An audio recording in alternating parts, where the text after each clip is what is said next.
la televisión pública y esta es una de las imágenes de la jornada, no porque sea actual, sino porque es algo que vuelve. El control de precios por parte de municipios de la provincia de Buenos Aires, municipios con intendentes oficialistas. La oposición ya dijo, no vamos a controlar. La pregunta es, ¿se va a poder? ¿Hay una predisposición también de parte de quienes venden de que esto ocurra? ¿Posibilidad de desabastecimiento? ¿Posibilidad de cambios en la lista? Preguntas que vamos a intentar responder. Debut en modo conferencia de prensa establecidas de la portavoz del gobierno, Gabriela Cerruti, respondiendo varios temas, con agenda abierta, con periodistas de Casa de Gobierno. Entre otras cosas, habló sobre las declaraciones de Horacio Rodríguez Larreta y se preguntó si efectivamente hay deseo de que haya desabastecimiento. También la situación judicial de Mauricio Macri, entre otros temas. Y el conflicto mapuche en Río Negro hoy tomó estado nacional. Esta imagen es del incendio en el club Piltricrón. Esto es, reitero, en la provincia de Río Negro. La gobernadora pide asistencia al Ministerio de Seguridad de la Nación. Le dice que es su responsabilidad, su competencia. El ministerio, y a través de la carta que vamos a ver ahora, firmada por el presidente Alberto Fernández, lo que dice es: gobernadora Aravera Carreras, hay competencia provincial en su conflicto, sin embargo, vamos a mandar a la Gendarmería que está llegando en las próximas horas ya a la provincia sureña. Muy bien, ¿qué tal? Buenas noches. Así arrancamos Desiguales en vivo por la televisión pública. Día jueves, casi para nosotros un modo viernes, Lucila Trujillo. Sí. ¿Cómo te va, no? Bien, muy bien. Aparte, primera semana siempre tiene una intensidad primera semana muy particular. Dormiremos mucho este fin de semana. Bueno, a ver, varios temas que recién mencionábamos. En principio, el tema precios, que es el tema central de la semana, será el de la campaña, lo hablamos con Pablo Ibáñez en un minutito nada más. Entra, como decía Lucila, en el modo desafío para el gobierno a ver cómo se controlan efectivamente esos precios y si va a haber o no desabastecimiento. Así que hoy tenemos dos invitados, yo les diría, especiales para hablar de este tema. En principio está con nosotros el intendente de Pilar, Federico Achával. Vamos a preguntarle sobre la responsabilidad de intendentes en este control. Y también está José Ignacio de Mendiguren como dirigente de la Unión Industrial Argentina, como diputado nacional, para ver qué pasa con los empresarios y efectivamente el Estado muy presente controlando precios. Y la que tiene información sobre esto, por supuesto, nuestra compañera Estefanía Pozo, pero también hoy están aquí en la mesa Pablo Ibáñez, Néstor Espósito, bienvenidos, buenas noches. Vos sabés que Pablo Ibáñez es hincha de Central, ¿no? Porque no sé si tenías ese dato. No entiendo. En un mismo estudio, dos hinchas de Central. No entiendo a qué viene realmente. Creo que es un dato clave. Clave, fundamental. Yo, siendo la conductora del programa, no lo considero así porque no hay otro hincha de Huracán. Pero Estefi es socia. Sí. Estefi, ¿cómo estás? Bien, todo bien. Buenas tardes. Buenas noches. Ya a veces a esta hora del día no se sabe en qué momento estás. Bueno, sin dudas, precios es lo que estuvimos hablando toda la semana y vamos a seguir hablando. Lo va a decir un poco Pablo, creo que tiene que ver con una clave política, pero desde el punto de vista económico, revivieron personas que decimos, ¿de verdad vas a opinar sobre congelamiento, sobre poner un precio a la economía fijo? Estoy hablando de Domingo Cavallo, que fue el ministro, superministro de Economía hace 20 años, justo en 2001. Se están cumpliendo 20 años. Si habremos tenido una experiencia de qué pasa con el día después de congelar un precio. En el caso que estoy hablando, tiene que ver con el dólar, la convertibilidad. Bueno, salió a decir que no funcionan, que no tienen sentido. Cuestionó al presidente Alberto Fernández. Está en todo su derecho. Lo que tenemos para decirle es, bueno, nos costó mucho la opinión y la visión económica de Domingo Cavallo como para sumar otra voz a la política, ¿no? Digo, a las voces políticas sumamos estas voces económicas, temas del día, ¿no? Como... Néstor Espósito, buenas noches, Agenda Judicial. ¿Qué tal? Buenas noches. Hay novedades en la causa Nisman, pero no en la causa por la muerte del fiscal Alberto Nisman, sino en la causa por lavado de dinero de propiedades que en algún momento se supuso y todavía se supone que pueden haber sido propiedad de Alberto Nisman. Una causa que estuvo durante 6 años mucho más congelada que los precios, pero que ahora parece que empieza a derretirse. Pablo Ibáñez. El tema precios, tema central, lo venimos hablando casi toda la semana, lo ligamos permanentemente a esta idea de la relación política, de la posición política del gobierno, de la fortaleza o el momento político que está atravesando el gobierno, el diálogo con la oposición, el diálogo o el vínculo con el poder económico y también, en este caso, una especie de maridaje entre todos los fenómenos porque el gobierno toma el tema precios casi como una vindicación política, como una oportunidad para salir a la calle, para recuperar la épica casi en tono de campaña y demostrar, por lo menos en provincia de Buenos Aires, decías bien Luli vos, en los distritos donde están gobernados por el peronismo, porque en todo caso los intendentes de Cambiemos, que son varios en el Gran Buenos Aires, dijeron que no van a estar acompañando esta medida de control de precio en los supermercados, esta épica política, podemos decir, esta decisión o esta intención del gobierno de recuperar vitalidad y protagonismo, tratando de tocar un tema muy sensible como es la inflación y la relación entre los precios y los salarios. Bueno, nos vamos a meter directamente en ese tema. Y la necesidad también de empezar a dar una discusión de base respecto del día 91, es decir, después del control de precios, de qué manera se va a abordar el tema inflación en términos estructurales. Pero en este momento y de cara a las elecciones, así está planteado, como lo decía Pablo Ibáñez, el tema principal del día de hoy, la épica en el marco del control de precios.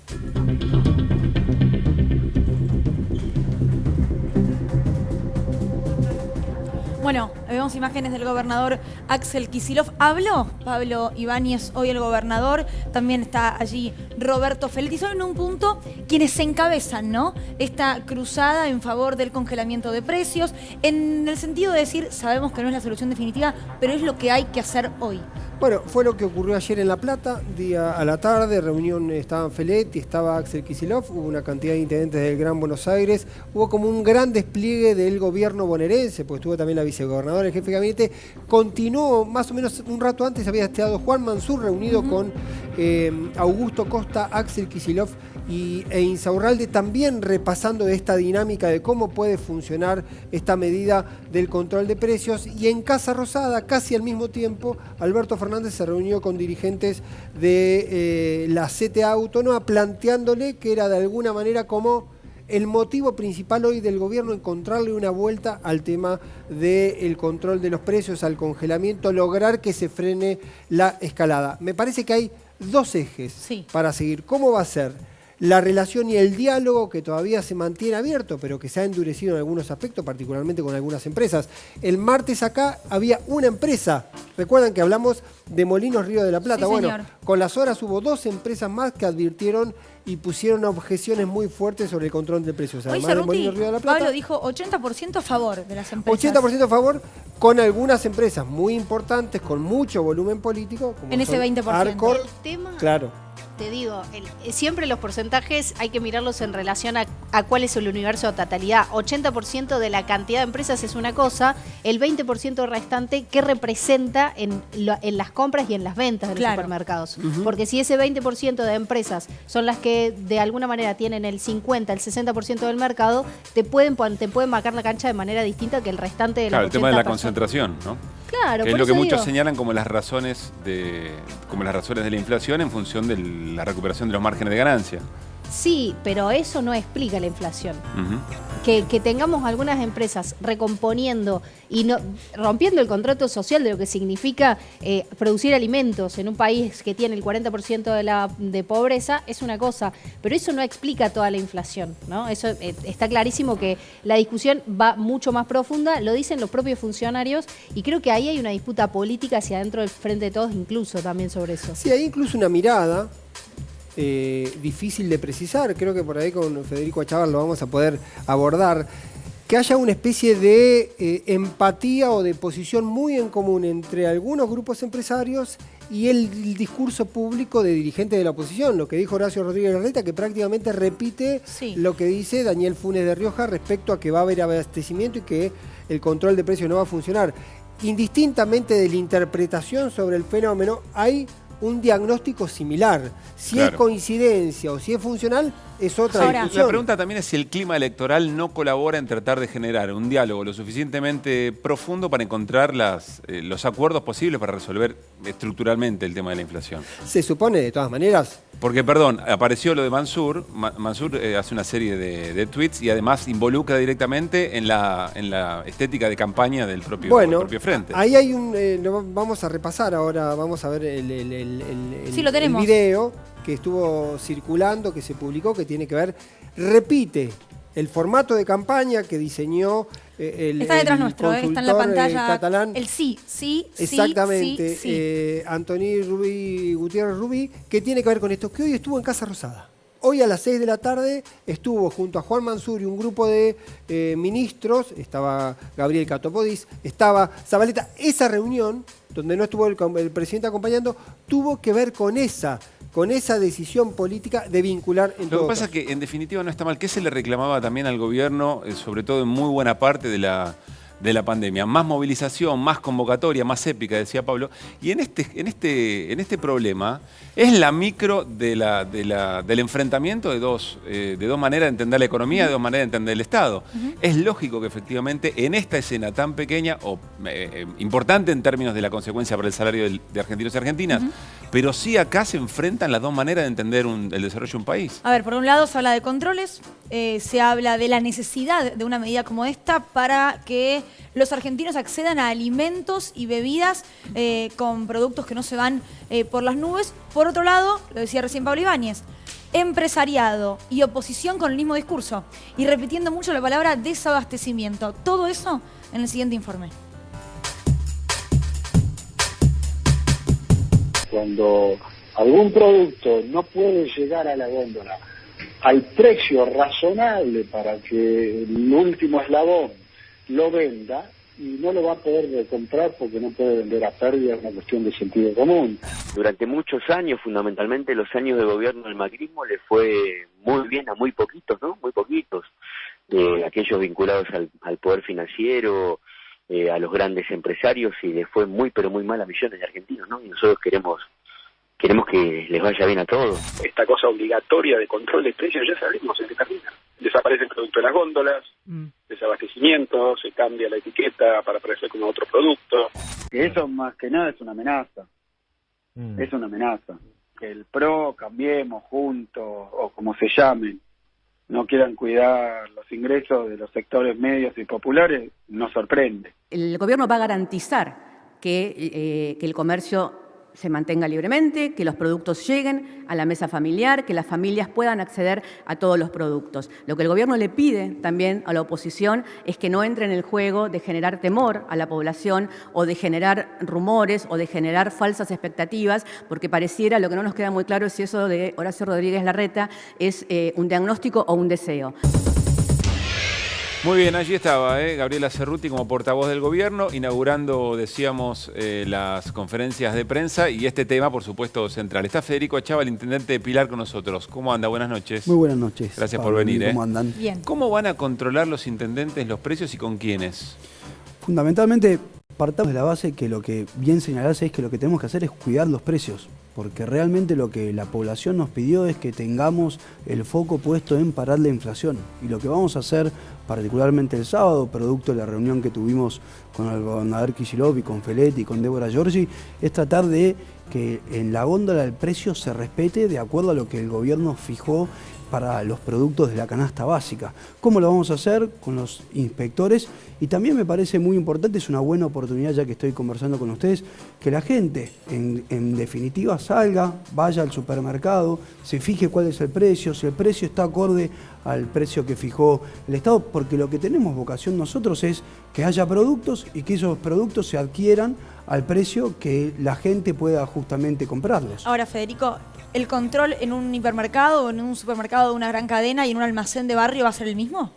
Sí, lógicamente nosotros tenemos en cuenta dónde es a donde la mayoría de la gente va comprando y vamos a ir tratando de ir sumando a que todo el mundo con responsabilidad entienda que el planteo primero que se nos hizo, que fue claramente un mensaje del electorado en septiembre, es necesitamos cuidar la economía, necesitamos recuperar el bolsillo del trabajador. Una forma de hacerlo, como lo explicaba muy bien Feletti, como lo explicó el gobernador Kicillof, es momentáneamente frenando un poco la escalada de precios, particularmente teniendo en cuenta que lo que queremos hacer es que el salario le gane a la inflación. Esa fue la propuesta justamente del Frente de Todos y necesitamos de la colaboración de todo el mundo. Vamos a ir, por supuesto, a tratar de llegar a todos los lugares porque lo que queremos es que se respete la ley, ni más ni menos.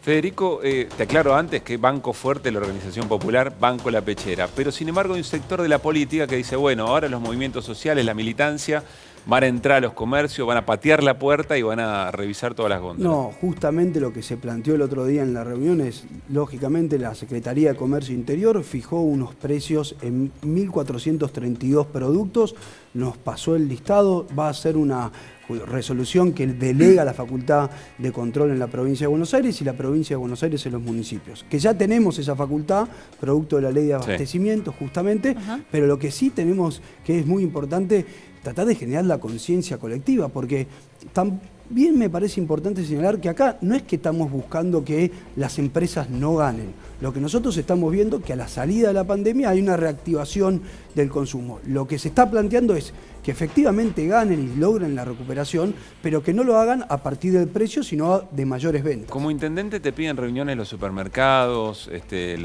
los almaceneros reunidos en sus agrupaciones, te preguntan o tenés agendada alguna reunión para que te pregunten cómo va a ser esto. Sí, nosotros tenemos permanentemente reuniones con las cámaras de comercios de cada una de las Porque deben tener localidades. poder para apretar también fuerte, ¿no? Sí, pero de vuelta, creo que el concepto más que apretar tiene que ver con generar conciencia ciudadana y lo que significa el proceso que estamos atravesando en este tiempo. Estamos saliendo de la pandemia.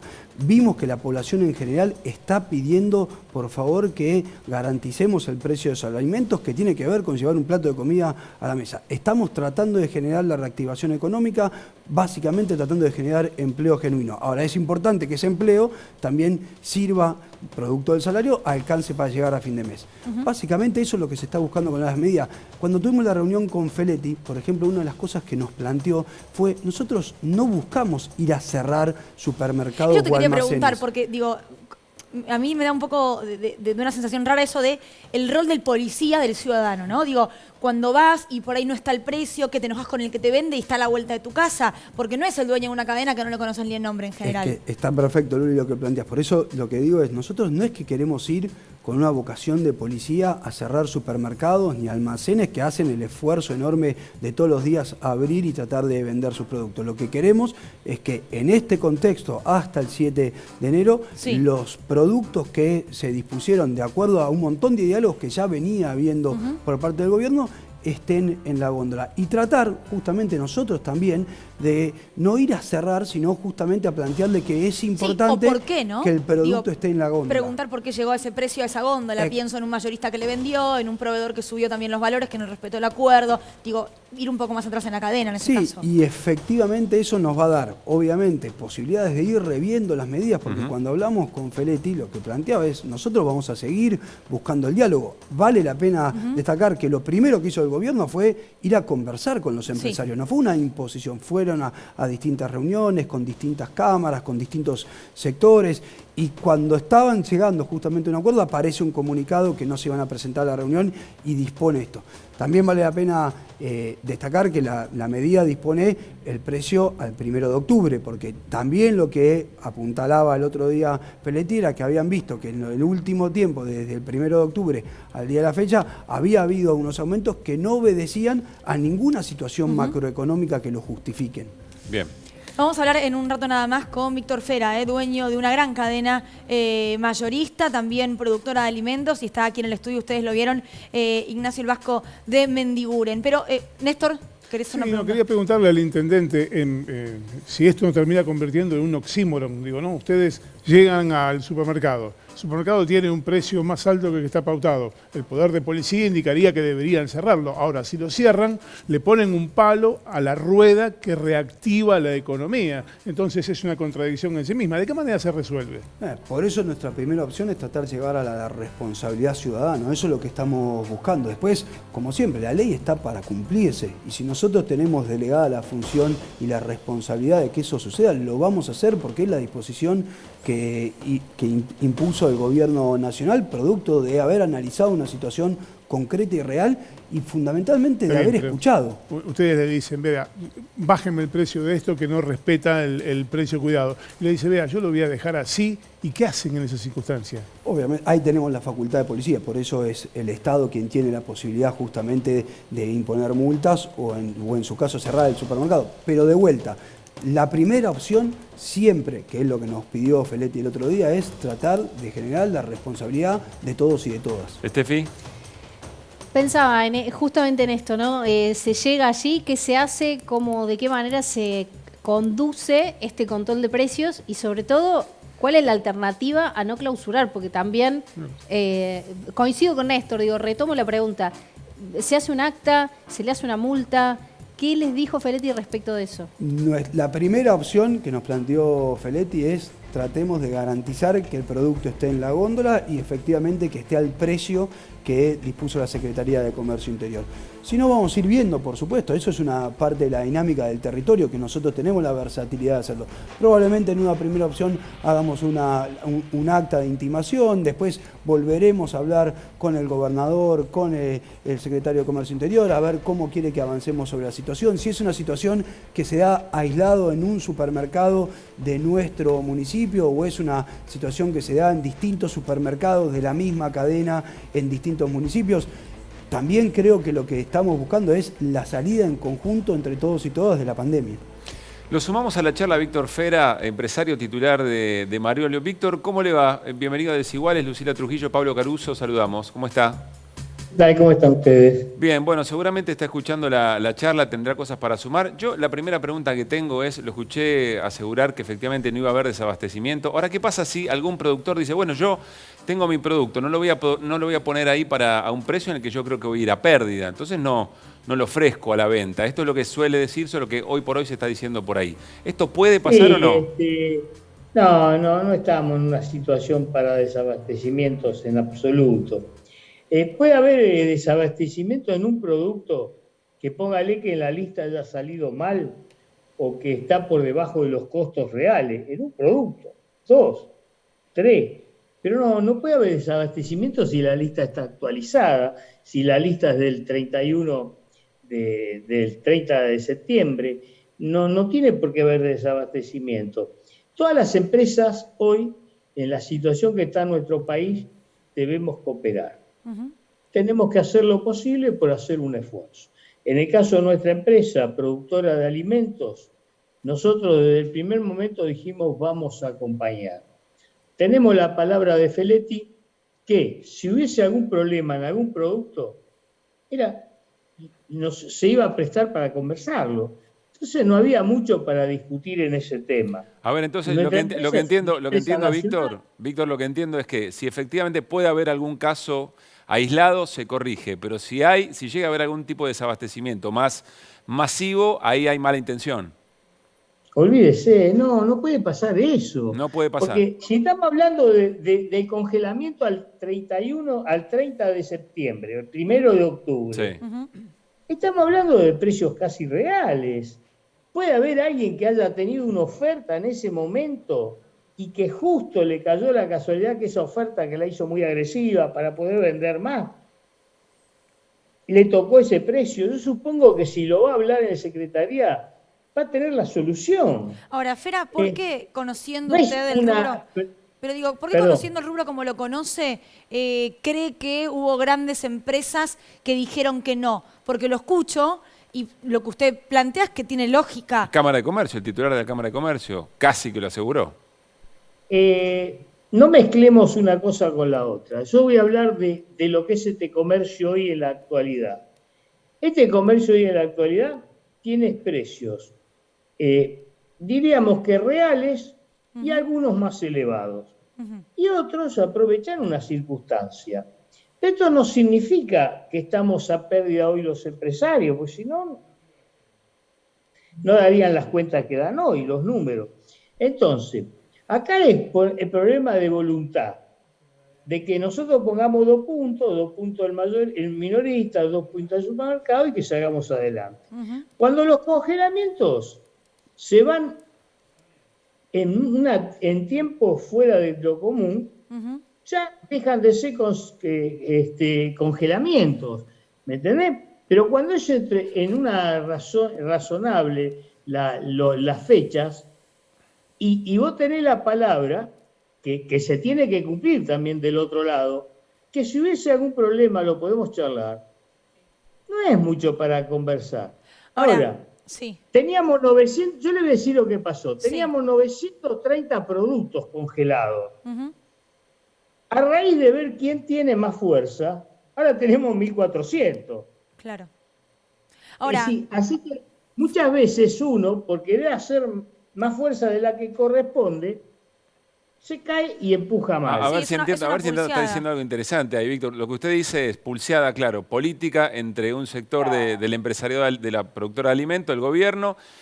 Se le quisieron hacer los vivos al gobierno fue un poco más profundo y aumentó la cantidad. Tenemos 900 productos, estábamos todos contentos, chau, nos vamos, muchachos, respetemos esto, hagamos un esfuerzo. Y yo no sé lo que pasó en el camino. ¿Hay un WhatsApp, Víctor, que los reúne a todos ustedes? Digo, termina la reunión. Y los que estaban ahí, ¿dicen esto? Yo pertenezco a CADAN, a la Cámara de Autoservicios y Distribuidores Mayoristas como presidente, y después represento a mi empresa, que es una empresa alimenticia que produce alimentos y que produce todos los días alimentos y sé perfectamente. Por eso digo, usted podría estar en los dos chats, cuando Víctor. a mí me dicen, ¿podés congelar este precio?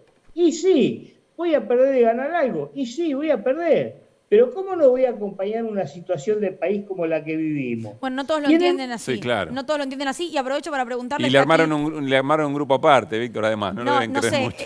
En el grupo, no sé en cuál de los grupos no, por supuesto que no. Acá hay que hacer funcionar la ley de góndola. Está el intendente acá, que lo estoy escuchando atentamente. Sí. Intendente, en las grandes cadenas tiene que funcionar la ley de góndola. Estamos de acuerdo. Es lo único, la competencia es lo único que baja el precio.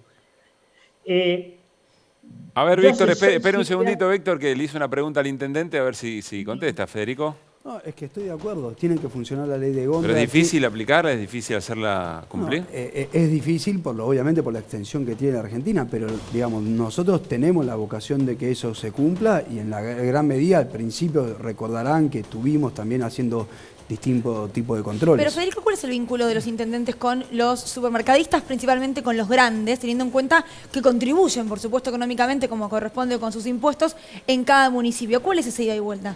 Sí, yo diría que es más con las cámaras de comercio que con los supermercadistas, porque las grandes cadenas normalmente se juntan con la Secretaría de Comercio Interior y nosotros tenemos más la función territorial de ir y que se cumplan con las distintas normativas en lo que respecta a esto, ¿no? A los precios, obviamente, en lo que respecta a que el espacio esté cuidado, que el espacio esté iluminado, que el espacio sea seguro. Obviamente tenemos un intercambio permanente con los gerentes de las sucursales, porque es de interés de ellos que la gente pueda acceder y es de interés nuestro que la gente esté cuidada.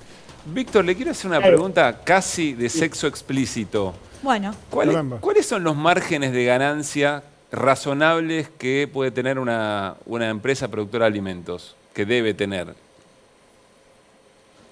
Sí, una empresa productora de alimentos cuando tiene 4 o 5 puntos de su facturación es un margen importante, ¿no? ¿Y hoy qué margen tienen? Claro, ¿se cumple eso? No, depende de cada empresa. Hay empresas que tienen gastos muy voluminosos, que tienen una cantidad de gente marketing en todos lados, que se ocupan por ahí de que la competencia no entre en la góndola, que no se ocupan de... Pero las más grandes, ¿qué margen manejan? No, yo no sé. Ustedes, los balances salen al aire, y no quiero nombrar empresas porque, viste que siempre yo digo algo y los títulos dicen otra cosa. Sí. ¿No? Hoy me pasó con 7 cases, los títulos decían otra cosa, y yo lo único que dije fue que alguien va a comer y dice que va a comer y gasta 20.000 pesos un cubierto y dice, che, no era tan caro. Y después un empleado, por ahí gana 50, y labura todo un mes. Y yo tengo empleados, yo como empresario no debería decir eso, pero si mi empleado no está bien, yo no estoy bien. Si no hay un Producto Bruto Interno importante, en donde la gente gane un sueldo digno, el país se achica y los grandes monopolios se agrandan. Entonces, tenemos que buscar qué es lo que vamos a hacer. Yo lo que decía en la ley de góndola, porque yo lo escuché el otro día, yo estuve en la reunión, y yo lo escuché cuando hablaban de una crema. Y a nosotros, ¿qué nos importa si no tenía 5 cremas para poner? Pero sí tiene 5 fideos, 5 arroz, 5 tomates, 5 mermeladas, sí tiene 5 jabones en polvo, 5 detergentes, 5 lavavajillas, que es lo que la gente consume. Pero, ¿qué hacen? Llevan la conversación a ver si no hay 5 marcas de escarbadiente. ¿A vos qué te puede importar si hay 5 marcas de escarbadiente o no? ¿No es cierto? Pero ¿por dónde se arranca? Siempre por la misma. A ver en dónde evitamos el camino. Yo creo, y lo voy a decir porque como defiendo que voy a cooperar, mi empresa va a cooperar y todo, yo también quiero decir que no hubo actitud política anteriormente de la ley de góndola. Yo por ahí escuché decir que eso no servía. No hubo vocación política del gobierno de aplicarla. No hubo. No hubo porque si hubiera habido, no es preocupante que no haya algún producto, 5 productos. No es preocupante eso. Porque son productos que no son de orden masivo. Pero sí es preocupante que de los productos que son de orden masivo, claro, no se esté cumpliendo. Bien. Víctor, le agradecemos mucho, Víctor, la participación. Bueno, y yo quiero explicar esto y decirlo esto porque como hemos sido tendencia, claro. Hemos sido tendencia porque creo que como empresario le debemos al público todo lo que tenemos y le queremos agradecer, porque mi papá vino hace más de 70 años a la Argentina sin nada, y no es que nosotros queremos cooperar para que la gente esté mejor de casualidad, porque nuestro país cooperó mucho con mi familia. ¿De dónde vino su papá, Víctor? De Italia. Y entonces el agradecimiento que nosotros tenemos hacia esta patria y el orgulloso que nos sentimos de ser argentinos, no es que acompañamos a este solo gobierno. Cuando hay que acompañar por el bienestar del pueblo, acompañamos a todos. Pero eso quiero que quede claro porque algunos piensan que no es más rico el que más tiene, sino el que menos necesita. Y yo con el cariño que recibo de la gente todos los días, ya tengo mucho más que mucha gente. Víctor, muchas gracias por la participación en Desiguales. Muy bien, hasta allí con Víctor Fera. Bueno, lo último, Federico, ¿alguna idea? Da la sensación que hay sectores del poder económico, algunos empresarios, no todos por supuesto, ahora vamos a charlar con el Vasco de Mendiguren, que más allá de si una decisión del Estado le hace bien porque puede vender más, hay una ecuación política que no le cierra, digamos, ¿no? Mira, de vuelta, parece que uno reitera una situación. Lo cierto es que el gobierno nacional, habiendo analizado la situación de la gran mayoría de los argentinos y argentinas, dispuso una disposición o una reglamentación o una resolución tendiente a cuidarle el bolsillo a la gente. Lo que tratamos de generar, y además estamos todos de acuerdo, porque los distintos sectores estamos de acuerdo que de esta situación se sale con trabajo y que ese trabajo y que el salario producto de ese trabajo el tema es el cómo se logra eso, ¿no? Y le permita llegar a fin de mes. Bueno, hay una cuestión clara que si nosotros seguimos con la inflación, lo que se va a dificultar es que los salarios le ganen a la inflación. Ha sido muy claro el gobierno, habiendo convocado a los empresarios, habiendo explicado que es una medida paulatina, que tiene que ver con un periodo determinado, que como bien decía recién Fera, es una ampliación de un programa Precios Cuidados que ya estaba instalado, que los productos que se incorporaron a Precios Cuidados habían tenido actualizaciones en el mes de marzo, en el mes de julio. Entonces, creo que hoy, lejos de tratar de confrontar las distintas situaciones, tenemos que ser conscientes de cómo la está pasando nuestro pueblo y que esta es una situación para que entre todos tratemos de ir saliendo lo más ordenadamente posible. La última pregunta la tiene Pablo Ibáñez. Sí, intendente, el aumento de precios, la inflación creció muchísimo en septiembre y después remontó todavía mucho más fuerte en octubre. ¿Hace alguna interpretación de que eso tuvo que ver con el resultado electoral? Espero que no, porque en definitiva lo que nosotros entendemos es que no tiene que haber una especulación únicamente electoral, menos en un momento tan complejo como el que estamos viviendo. Por eso es que creo que la decisión que plantea Feletti de retrotraerlo al 1 de octubre es marcar un camino de señores, no vamos a permitir que vayan en contra de nuestra gente, porque entre todos estamos haciendo un esfuerzo muy grande para levantar la economía, que evidentemente es una preocupación de muchas familias en la Argentina. Federico, gracias. Muchísimas gracias a ustedes. Gracias. Buenas noches. Gracias. Muy bien, vamos a cambiar de tema. Vamos a la columna de Néstor Espósito porque hubo novedades, yo no sé si es en la causa Nisman, pero en toda la situación que rodea al modo de trabajo y al desempeño del ex fiscal Nisman. Néstor. Cuando ocurrió la muerte del fiscal Nisman, en el marco de la investigación, se sucedieron algunos episodios que empezaron a mostrar que había en la periferia cosas difíciles de explicar. Entre esas cosas difíciles de explicar había bienes de mucho valor, que estaban anotados a nombre del empleado informático Diego Lago Marcino, de la madre de Alberto Nisman, de Sara Garfunkel, de su hermana, de un empresario que tenía una relación de amistad, de conocimiento, un empresario llamado Claudio Picón. Bueno, esa causa en la que se investigaba el presunto lavado de dinero. Ya explicamos que no se puede lavar dinero de origen lícito, se lava dinero de origen ilícito. Se abrió una investigación por lavado de dinero que tuvo en sus manos, bueno, es una forma de decir, el juez Claudio Bonadío. Durante 6 años esa causa estuvo virtualmente congelada hasta que en las últimas horas el juez Julián Ercolini, que reemplaza a Claudio Bonadío tras su fallecimiento, decidió el embargo, la inhibición general de esos bienes. Mirá, estamos viendo en pantalla parte de la resolución del juez Ercolini. ¿Qué tiene que ver con de qué bienes estamos hablando? Mirá, hay 2 terrenos en unas chacras de mar exclusivas en Punta del Este que figuran a nombre de Sara Garfunkel, la madre de Alberto Nisman.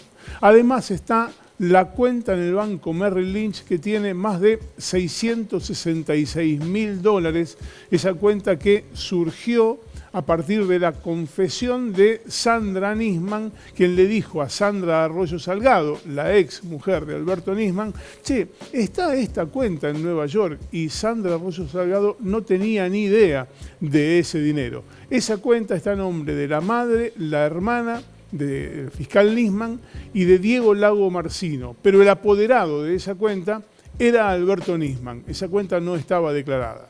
Además aparece un fideicomiso para una construcción de un edificio desde Pozo en el barrio porteño de Palermo. Allí, a valores de 2013, Nisman o Sandra Nisman o Sara Garfunkel o quien fuera en nombre de ellos había invertido 1.700.000 pesos. Ahora, Néstor, todo esto que vos nos contás no está en ninguna declaración jurada ni registrado de manera legal como dinero blanco, si se quiere, del fiscal Nisman. No figura a nombre de Nisman, la titularidad está a nombre de la madre, de la hermana y de algunos allegados a Nisman. Y hay también un automóvil, el famoso automóvil Audi de alta gama que estaba estacionado en el edificio Le Parc, que hoy está entregado como tenedor judicial del empresario Claudio Picón y que a valor de hoy cuesta casi 7 millones de pesos.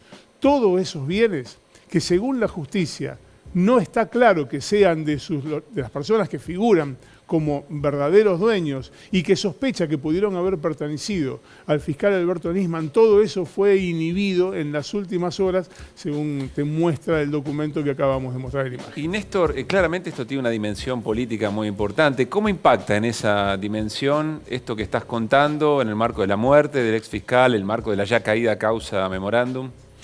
Impacto real no tiene ninguno, porque la causa por la investigación por la muerte, que sostiene que Nisman fue asesinado, también está paralizada. De hecho, hay un solo procesado como partícipe de la muerte, que es Diego Lago Marcino, que figura aquí como uno de los dueños de la cuenta con los $666.000 en Nueva York, y esa causa está paralizada. De hecho, ni siquiera se ha elevado a juicio oral la parte que ya está probada en primera instancia y confirmada por Cámara de que fue homicidio. ¿Por qué no se elevó a juicio oral y público? Bueno, porque si esa causa va a juicio oral, me animo a defenderla yo, que no soy abogado. Pero casi, Néstor. Sabes más que muchos. Hacemos una tanda. Dale. Ya venimos. Está sentado aquí en Desiguales José Ignacio de Mendiguren para hablar después de la tanda con nosotros. Quédense.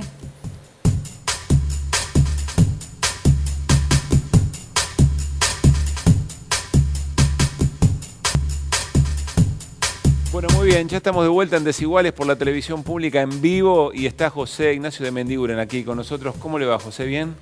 Muy bien, la verdad que muy bien. Bueno, Tengo gracias la por suerte que mejor me toca presidir un banco de inversión. El vice, claro. Que financiamos la inversión en la industria. Pero a ver, bueno, la verdad que venimos muy bien. Ahora le voy a preguntar los números de la industria, que entiendo que vienen repuntando y fuerte, pero usted es un dirigente industrial. Soy un industrial, pyme. Claro. Textil. Dirigente de la Unión Industrial Argentina. Sí. Y además diputado nacional, es decir, un dirigente político.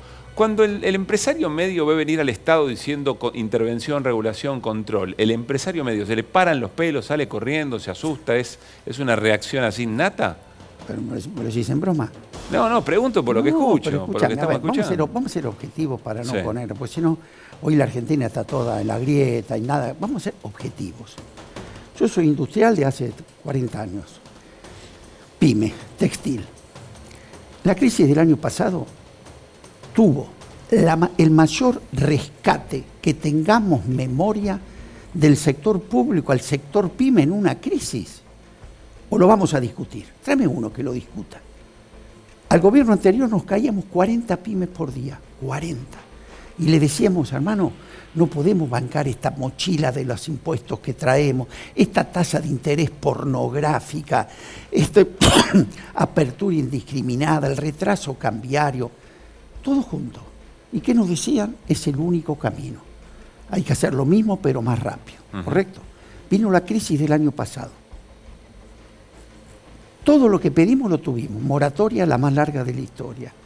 La tasa de interés la desplomamos. Mi banco tenía 85 y 90% de tasa de interés en pesos y 15% anual en dólares. ¿Sabes cuánto es hoy? 25 en pesos, 3% en dólares. Pedimos tarifas, pues no podíamos pagar. Se nos plancharon las tarifas. Hubo empresas que no podían hacer frente a los vencimientos en el banco. Se les permitió 6 meses de no hacerlo. Hasta nos pagaron los sueldos. Nunca se nos hubiera ocurrido a nosotros pedir semejante cosa. Y 3,5 millones de trabajadores nos ayudaron a asistir para pagar los créditos. ¿Pero y por qué Perdón, entonces? los sueldos. Entonces yo pregunto, ¿por qué no lo voy a discutir? A mí no me cabe duda, o lo podemos discutir. Esto es una mesa. No, José, pero no es Luli Trujillo y Pablo Caruso tratando esto. El titular de la UIA está en plena tensión política respecto de ahora vamos por parte. Porque también algo muy importante que tiene que ver con la inflación de ahora. ¿Por qué? Ante la crisis del año pasado había 2 caminos. Inmolarte en el equilibrio fiscal y que se te mueran todos, ¿te acordás? Como dijo Macri, que se caiga el que se tiene que caer, que el mercado, diría López Murphy, lo maneje, se caían 50.000 pymes. Y tendríamos hoy 4 puntos menos de inflación, suponete. ¿Vos querés eso? Entonces yo le pregunto a la oposición, hoy estuve en un debate con Pinedo, no me lo contestó, ¿qué hubieran hecho ustedes? No me digas franfla, no me hables de la inflación, ninguno la queremos. ¿Vos qué hubieras hecho? Hoy tener 40.000 pymes menos y 3 puntos menos, porque no se puede las dos cosas. Definite.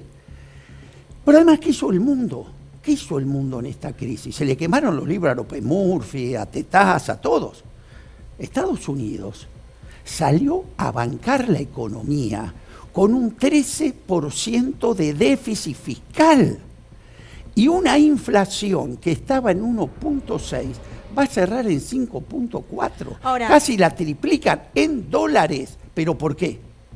Dejó caer su economía y una economía sólida, sin pobreza.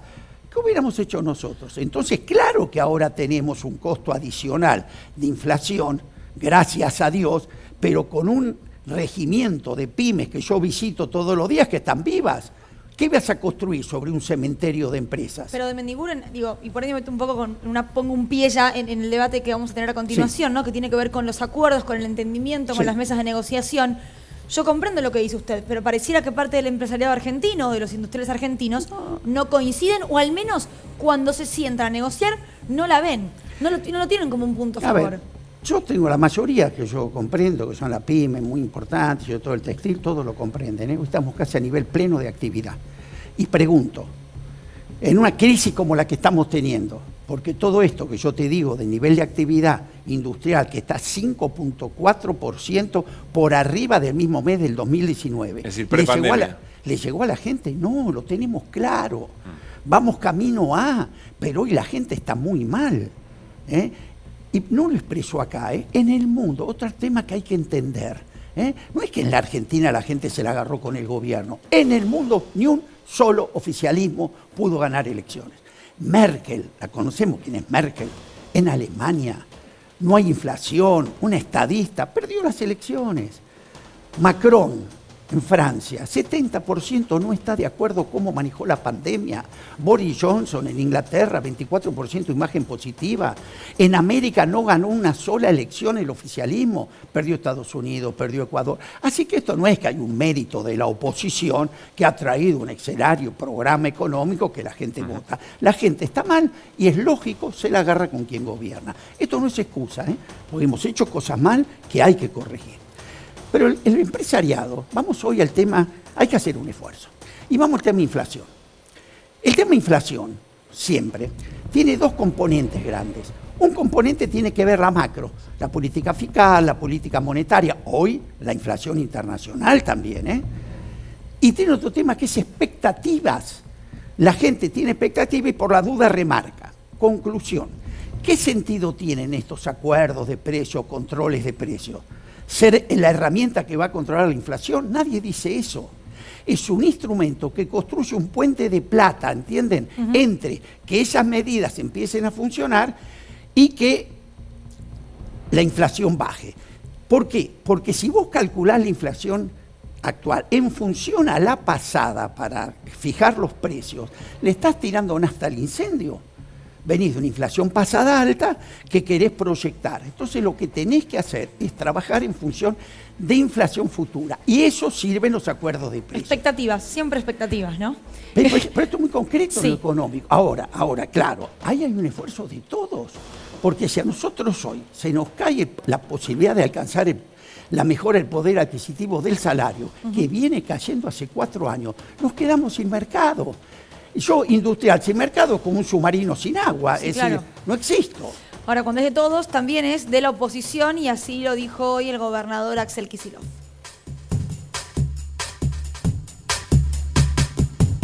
Los responsables del desastre del endeudamiento con el Fondo Monetario Internacional deberían seriamente ver si pueden contribuir a que se solucione de alguna manera razonable y posible la verdadera calamidad que generaron. Después la cuestión que planteó Cristina varias veces del bimonetarismo de la economía argentina, la cuestión del dólar, de las restricciones externas, también habría que discutirlas. Pero bueno, ya contestaron que no quieren dialogar, así que siempre piden diálogo, consenso, pero bueno, cuando tuvieron una ventaja electoral, esta última paso, Macri dijo, si pierden se tienen que ir, o sea que muy amantes de las instituciones, la democracia, el debate no son.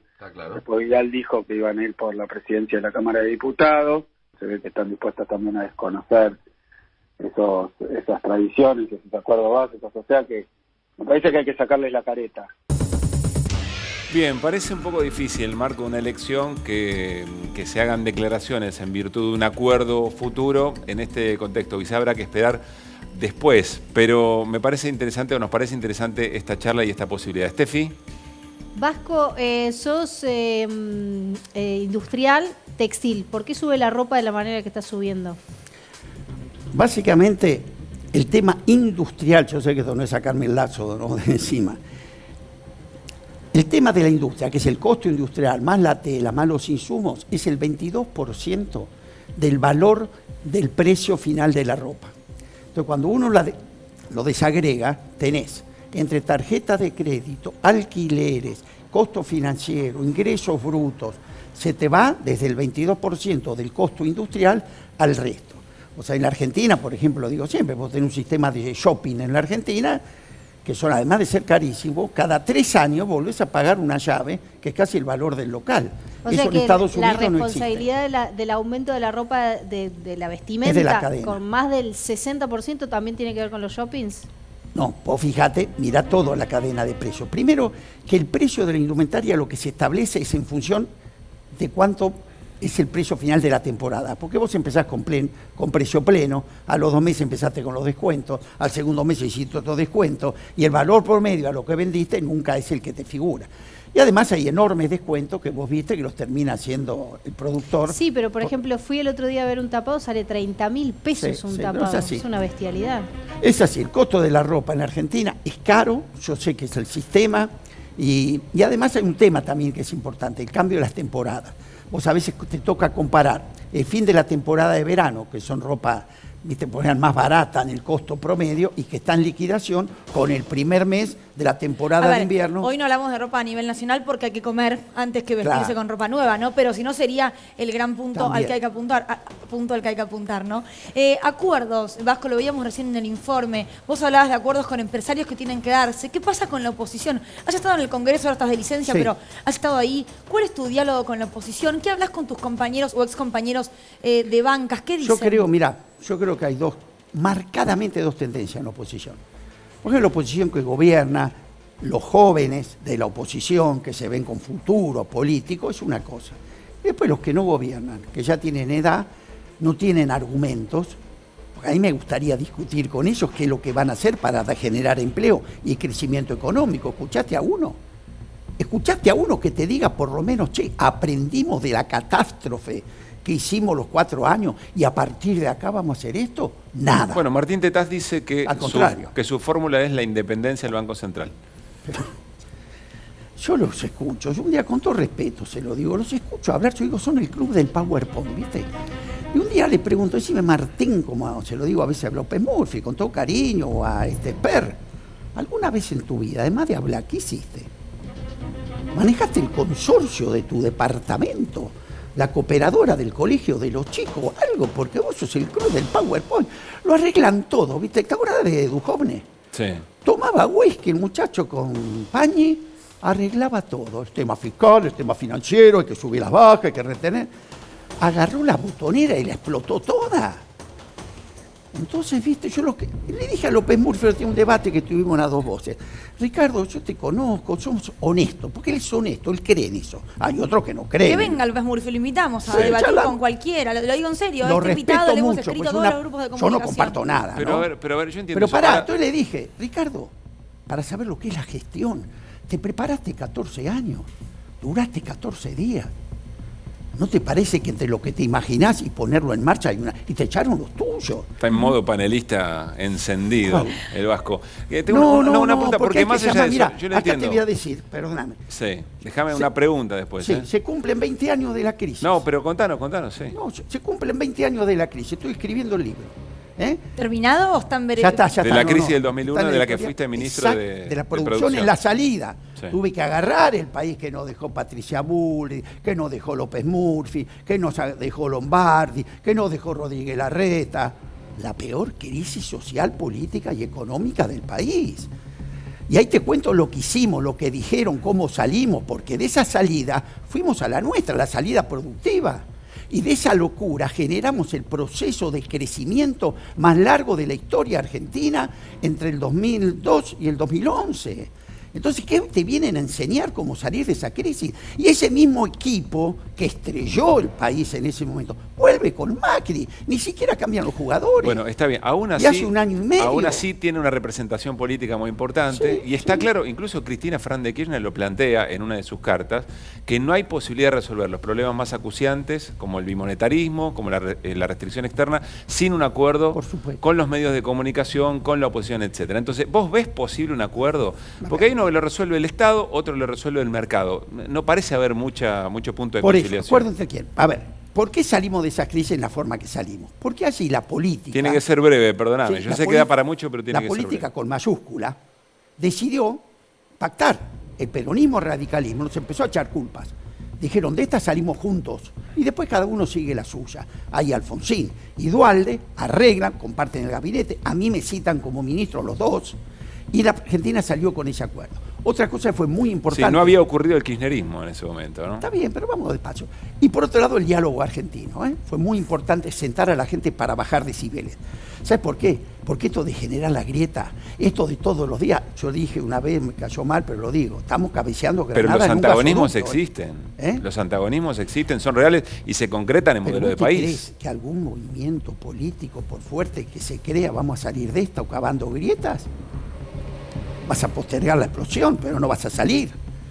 Entonces yo pero creo... sacá la palabra grieta, el conflicto existe, el antagonismo en términos de proyecto de país existe. Mira, yo te voy a ser franco, creo que hay una minoría, y acá lo explico muy bien. Para mí la mayoría de los argentinos tenemos claro que nuestro enemigo es el subdesarrollo. Y el club del subdesarrollo, que lucra mucho con él, lo tenemos perfectamente identificado. Son intereses concretos. Las cerealeras quieren tu poroto de soja, no tu proteína. Las petroleras quieren tu petróleo, no tu biocombustible. Ese proyecto de desarrollo requiere de la unidad del campo nacional. Te vamos a volver a invitar, Vasco, y seguramente Dale. espero con Ricardo Posmurfi, con Sí, Martín cómo no. Tetaz, Bueno, con el que acepto acepte la con todo. invitación, porque las invitaciones están mandadas, así que los esperamos a todos y a todas acá en Desiguales. Gracias por haber venido. Muchas gracias. Gracias, Néstor, gracias, Steffi, gracias, Pablo. Nos volvemos a ver el domingo, porque el domingo, 9 de la noche, también hay Desiguales. Así Un beso es. para Jano y para Emma Caruso, que nos están mirando, que son los hijos de mi compañero. Nos reencontramos el domingo. Chau, chau. Chao.